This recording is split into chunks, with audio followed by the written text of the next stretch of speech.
From Interior Alaska's most trusted news source, this is the Fairbanks Evening News. Good evening and thank you for joining us. Our top story this evening, the U.S. Environmental Protection Agency is proposing restrictions that would essentially block development of a planned massive gold and copper mine near the headwaters of a world premier salmon fishery in Alaska. EPA Regional Administrator Dennis McLaren says mining could cause irreversible damage to salmon fisheries in Bristol Bay.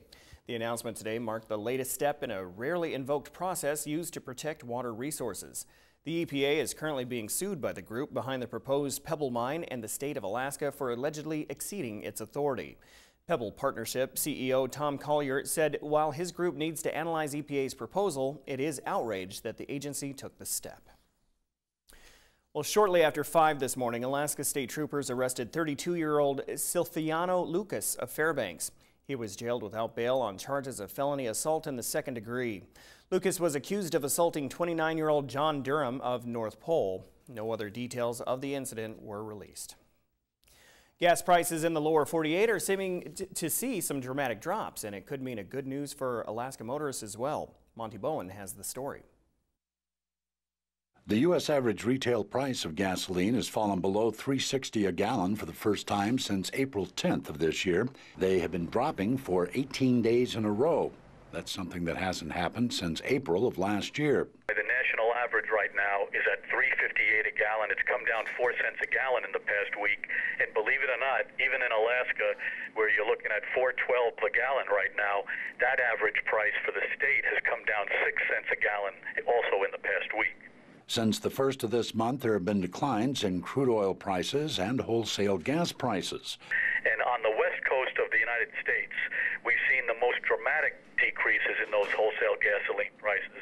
And that's why we expect California, Oregon, Washington to see stronger declines than perhaps we may see in the rest of the U.S. Prices in Alaska are consistently higher than they are in the lower 48. The low price listed in Fairbanks right now is $4.09 at Sam's Club. Right now, you're looking at a price that's about 9 cents more than what you were paying a year ago at this time, but the rest of the country is seeing an average price that's about 9 cents less than where we were a year ago at this time.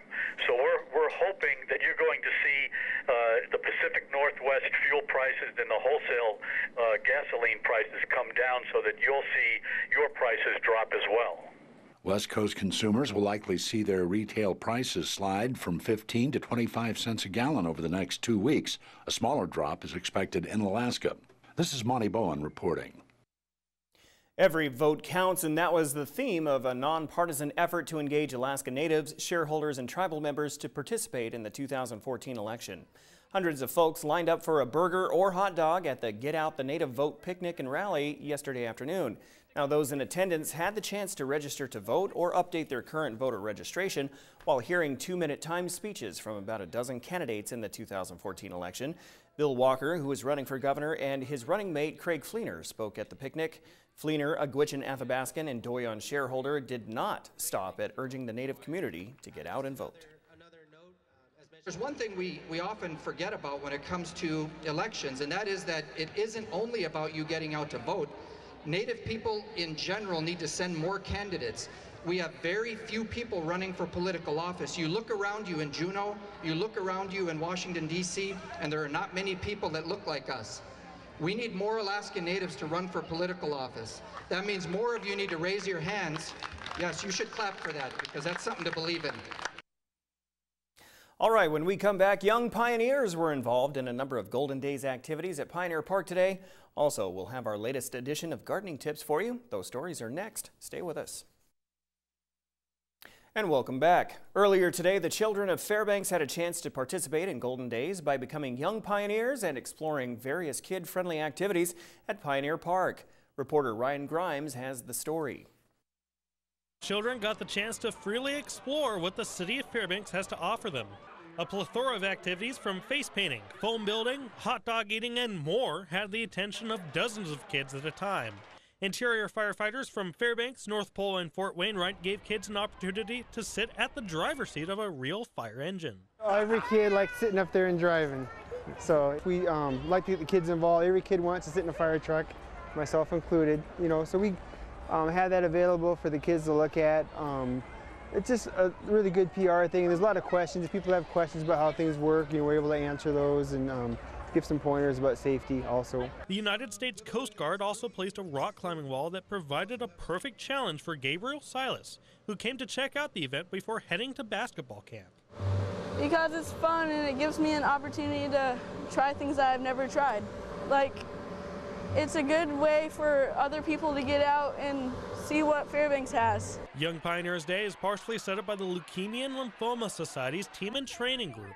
Coordinator Karen Lane says that money raised from many of the activities there will help their cause.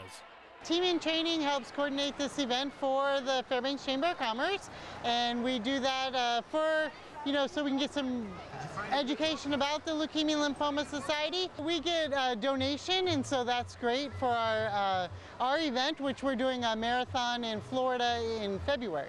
This is Ryan Grimes reporting. Amid the ongoing conflict between the state of Alaska and the Xerox Corporation over Medicaid claims, one state legislator says the Parnell administration has mismanaged the problem. Representative David Guttenberg says the state contracted with a bad company and a bad product. The state recently began mediation with Xerox over their Medicaid software. Alaskan healthcare providers began using that software in October, and the product has frequently delayed their payments. Now the state will send $140 million in back payments to those providers. Guttenberg says the state should find a solution fast or end its contract with Xerox. The state cannot afford to have a system like this in place after a year of delays and not fixing problems, and it's slowing everything down. It hurts the economy, hurts our medical delivery of medical and health care in the state. Even though we've had an unusually high amount of rain lately, we still need to think about watering our gardens. Tonight we learn more about that in our gardening tips. Welcome back to Gardening Tips. This is Stephen Seefelt with the UAF Cooperative Extension Service, and I'm here at Basically Basil. And today we're going to talk about watering your plants. Now, in a rainy day like today, you would think, well, there's nothing to water, but if you have a greenhouse or a high tunnel, definitely you're going to need to water. Now, there's the traditional, you take a can and you fill it up and you maybe add some fertilizer to it and water your plants. My favorite thing is using this little wand. You hook it up to a hose and then you have all kinds of settings. The key to using these kinds of things is having a really good washer. And every year you want to replace your washers, otherwise they're going to leak all over the place, so with your hoses and everything. Drip tape is a plastic tube that has little holes in it, and the water will leak out where those holes are, and you can actually put the holes right where your plants are so the water will drip out onto them. If you have a greenhouse or a high tunnel, you're going to have to water, rain or shine, because when it's raining it's not going to get in. And the thing you have to worry about is salt buildup. If you're always adding water and it's evaporating, it's going to leave salts behind. So be very careful when you've had a high tunnel for 2 or 3 years and you've got the soils in there and your plants don't look as good as they used to. You've got a salt buildup, and you need to think about drenching the soil with enough water to move the salts out, or if you have a raised bed, digging up the soil and putting some new in its place. Well, this is Stephen Seefelt with the UAF Cooperative Extension Service here at Basically Basil. Next week in Gardening Tips, we're going to be talking about pest scouting. Gardening Tips, brought to you by Fairbanks Stump Grinders and by Midnight Sun Family Medicine. All right, Joe Cook joins me now with a little preview of sports. We're going into a pretty nice weekend. What's going on? Yeah, a WEO weekend, if you will. So we have more coverage from what happened last night and what happened today. And first out of the break, the Gold Panthers make a miraculous play. Really? In their last home game of the summer. Don't miss it. Sports is next.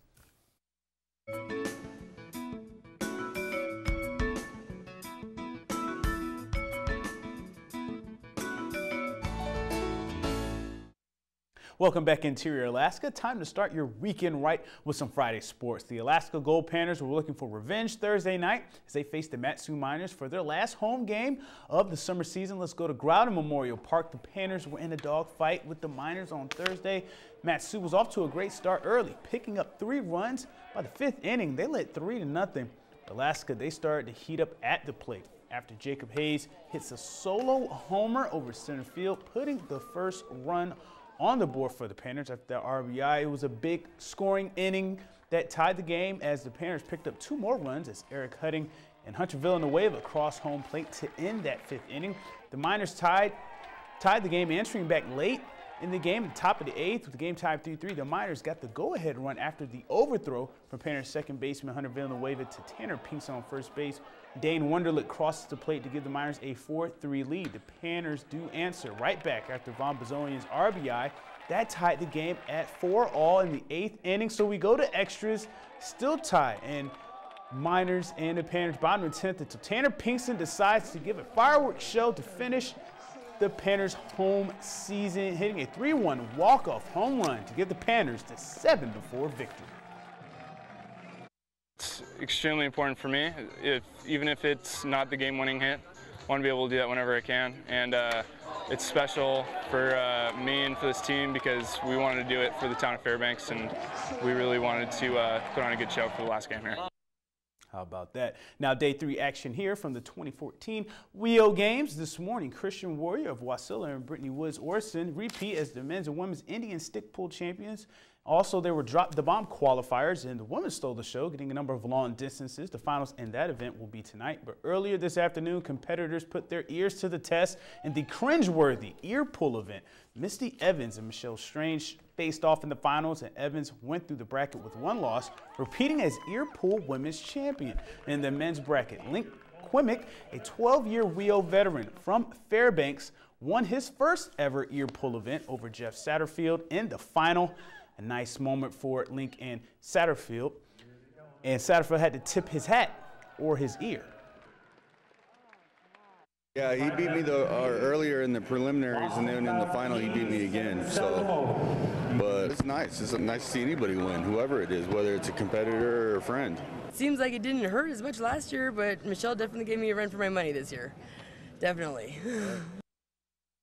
Ooh, and last night at the WIO Games, one of the premier events took place on the Carlson Center floor. The prelims and the men's blanket toss, which is always a nice spectacle, but the headline from last night was the Alaskan high kick finals in the women's division. Autumn Ridley out of Anchorage, she wins a back-to-back high kick title. She kicked 82 inches on her 3rd and final attempt, an inch better than last year.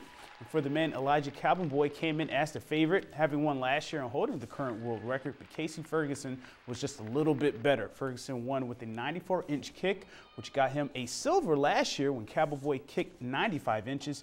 Ferguson's 94 was good for gold last night as Calvinboy took second with 91-inch kick. Ferguson was just doing his job. Well, I work at the Alaska Native Heritage Center, so I get to kick out there 4 times a day, 5 times a week. So, you know, a lot of credit goes to the Alaska Native Heritage Center for employing me, and I get to show my stuff throughout the day. Going to racing now, drivers were able to take advantage of some sun at the North Pole Speedway on Thursday night. These races are significant with just 6 weeks left in the season for points. Destiny Todd, however, she continues to hold on to first place in the Bandos class. She came in with a 117-point lead and lowered the broom with a full night sweep, winning both heats and the main event. Small field in the Legends class, 4 cars. The Al Trado was in a battle for second in the main event with Ryan Cody in the 89 car, but who got first? Austin Cody in the 17, Ryan's son.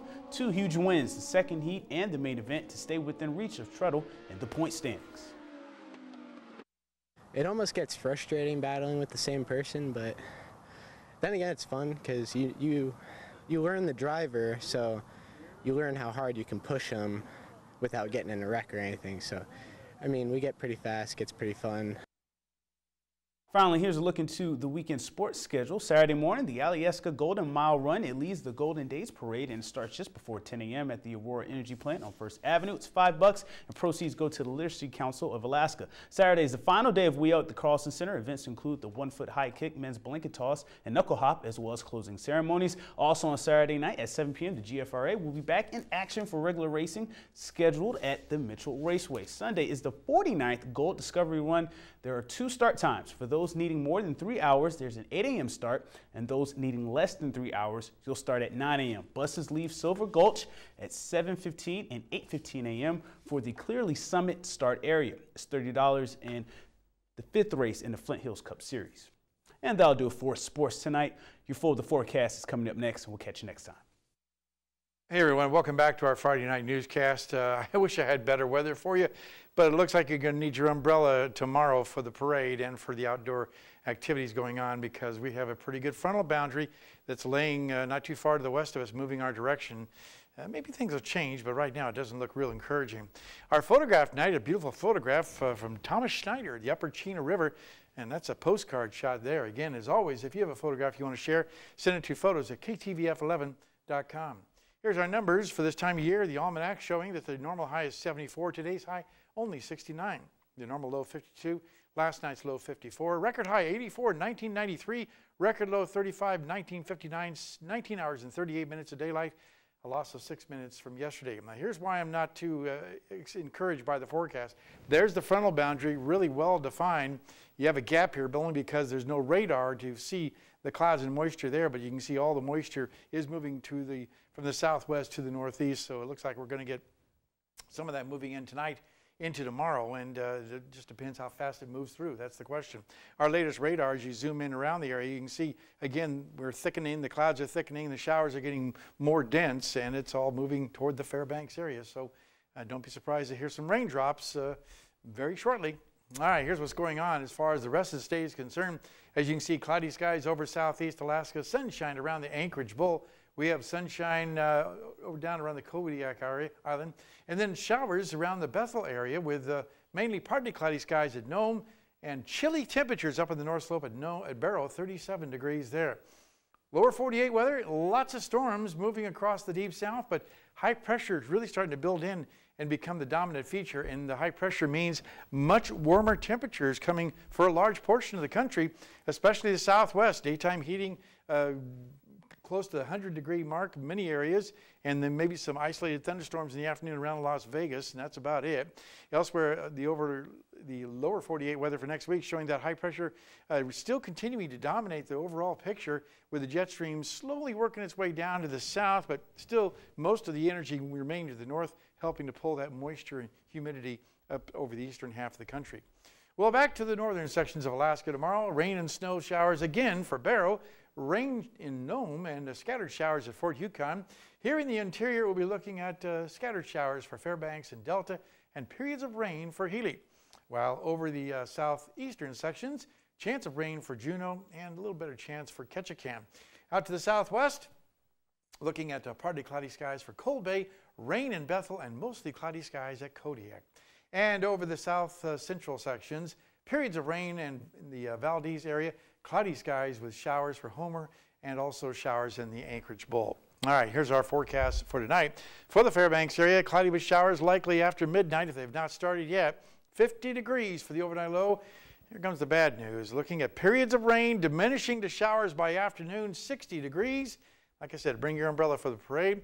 And the extended forecast calling for maybe some more showers on Sunday. But Monday looks like mostly sunny skies. Temperatures rising to near 70 degrees for Monday and Tuesday. And again, temperatures will continue to be very comfortable, close to 70 degrees all the way through the 5-day period. And overnight lows in the low to mid 50s. I wish I had better news for the parade, though. Boo. Yeah, that's not good. Yeah. Oh, well, I mean, it was supposed to be Hey, a nice somebody out there with a special, come on out here. What? What's going on? Who we got here? Oh. What do we got here? Well, that's my son. That's right. Thank you, Caden. We got to show you what we got, though. Oh, yeah, balloons. Got balloons. Over the Okay, hill, very ladies good. and Come on over here. gentlemen. Come on over here. Hill. Maybe at the top of the hill. Next to your dad. All right. Now, the reason Yes. is because it's Daryl's birthday Sunday. Sunday, yep. And he's I'll going to be the boop boop. The what? The boop boop. Tell us. 40 years old, that's what wow, it is. The big 4-0. Wow, it's amazing how time flies when you're having fun. But bring these down so yeah, they can see them. very good. Thank you, go. Caden. I appreciate it. Don't block your face That's out, though. awesome. Don't block your face All right, out. thank you very much, everyone. And that will wrap up this edition of the Fairbanks Evening News. We are glad you could join us. And tonight, MC Nightly News, aviation experts say shooting down of the commercial airplane yesterday was a crime. That's next with Brian Williams. Join us here 6 days a week at 6 and 11 or online anytime at 11 at webcenter11.com. Okay, Caden, you want to take this last bit here? What does this say? What does it say? From all of us here at the News Center, have a good night. All right. Good night. Good job, buddy.